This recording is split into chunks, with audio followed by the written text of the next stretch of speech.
over the last couple of days, these protests are back, right? And we know that the BLM protests, it was once Antifa, then it was BLM, then it morphs into COVID protests, then it morphs into now these Hamas protests. But now they've taken over New York City. The New York City police officers do absolutely nothing. It shuts down the streets. It shuts down commerce. They're calling for genocide, all of these things. And here is someone who just could not take it anymore, who's probably, who knows? This person might be a Democrat. You just don't know. I suspect we'll find out. But here's someone who could not take it anymore, having these people, just creating all of this chaos and stopping them from getting in their cars and stopping them from having a peaceful afternoon and everything else. They decided to throw garbage and poop onto the Hamas people, and they were not thrilled with it.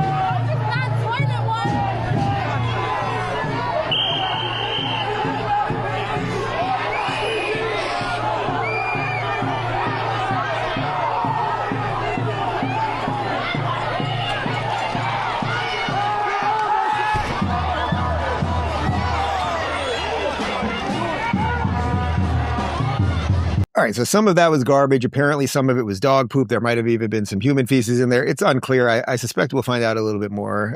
So I'm going to do the non-joking version of this. Let's try the straight-up version of it for a second. Okay, these people take over the streets. We know that. They don't have permits, and they take over the streets. Ambulances can't get through. People can't go to work. If you're at a restaurant, maybe the worker can't get to the restaurant, or you can't get there, or it's just not the most pleasant thing for your customers to come in and try to sit in a quiet cafe while these Hamas people are going by. So they are ripping up the fabric of New York City and any of these other cities. And this has been going on for over a year. These people don't respect any norm, but they expect you to respect their new norms. So now try to imagine you're just some random person. Doesn't matter if you're Jewish, doesn't matter if you care about Israel or anything else. You're just some random person who lives in New York City. And every weekend, while you're trying to watch TV or read a book or just sit there with your kids or take your kids to the park or whatever it might be, you can't do any of those things because it's too loud to read TV or to read a book or watch the TV. And you can't take your kids to the park because you don't want them to see that chaos or anything else. And you know that the police aren't going to do anything because they haven't done anything in a year and a half.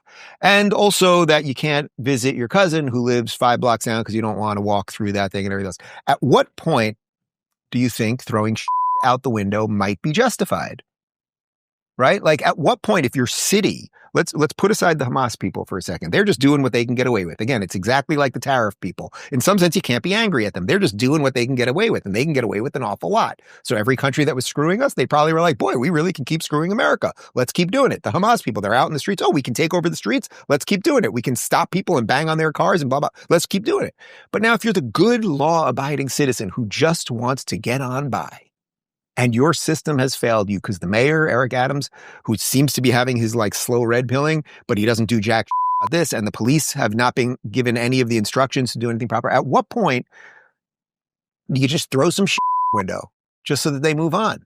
So I have no doubt they're going to try to come after this guy and everything else. And if I can help with a legal fund, I probably would. I don't like the idea of throwing the window, but if this is what it's come to be able to survive in that city, there is an exchange that you have with your neighbor, with your co-citizen, that their rights don't impede on your rights. And if they are going to abuse the system and the system won't do anything to protect you, eventually you have to push back. Hopefully not with violence, right? Violence is illegal, whichever way it's going. But at some point you just push, that guy did not wake up that morning I'm going to throw on a bunch of Hamas people this morning, but they pushed him there. And we better start thinking about that, especially if you live in blue states and blue cities.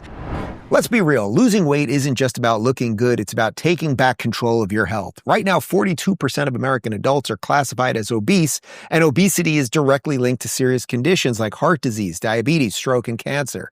If you've tried diets and workouts with no results, it's not your fault. Big Food and Big Pharma have made it nearly impossible, flooding you with conflicting info and setting you up to fail.